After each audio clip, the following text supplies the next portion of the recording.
Nasubukan mo na bang magluto ng pork liempo in barbecue sauce? Kung hindi pa, para sa iyo ang video nito. Dahil dito ay magluluto tayo ng pork liempo in barbecue sauce. Simulan natin ating pagluluto. Papainit lang tayo dito ng mantika. At kapag uminit na, maglalagay na tayo ng masangkap natin panggisa. Unang inilagay ko nga dito, itong ating sibuyas. Puting sibuyas nga ang aking ginagamit dito. At maglalagay na din tayo dito ng bawang. Bale, ang ginawa ko lang sa bawang ay dinikdik ko lang to, saka hiniwa ng maliliit.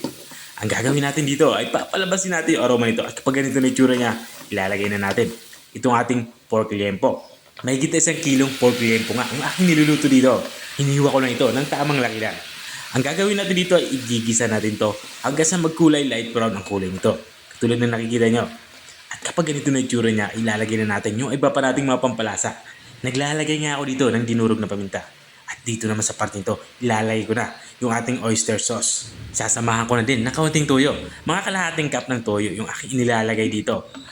At matapos ko itong ilagay ay haluin ko lang ito para mabilis itong kumapit dito sa ating pork liempo.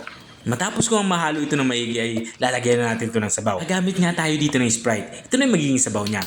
Isang mismo size nga na Sprite yung aking inihahalo dito. Inubos ko na ito. At kung nanonood ka pa rin hanggang dito sa kalagitnaan ng aking video, ibig sabihin na interesado ka sa aking niluluto. Baka pwede mo naman i-comment kung taga saan ka para alam ko kung hanggang saan umabot ang aking video. Balik nga tayo dito sa ating nilulutong ulam. Dito sa part ito ay nilalagyan ko ito ng asukal. 3 kutsarang asukal yung aking inilagay dito. Hinalo ko lang ito para mabilis itong matunaw.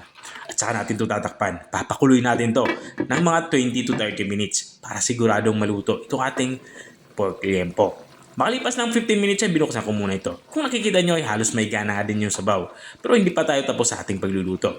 Tinikman ko muna ito para alam ko kung ano na yung lasa nito. Para sa akin ay okay na yung alat nito kaya hindi na ako magdadagdag ng asin. Halagyan ko na lang ito ng banana ketchup. Makakatulong itong banana ketchup na ating iniligay para maging mamula-mula ang ating sauce o sabaw. Matapos nga natin mailagay itong ating ketchup ay hinalo ko lang ito para pantay-pantay naman yung lasa ng ating nilulutong ulam. At dito sa part nito ilalagyan ko na ito ng calamansi juice. Matapos kung mailagay itong calamansi juice ay tatakpan na natin ito. Isimmer natin to hanggang sa may gayong sabaw. Mga 3 o hanggang 5 minuto.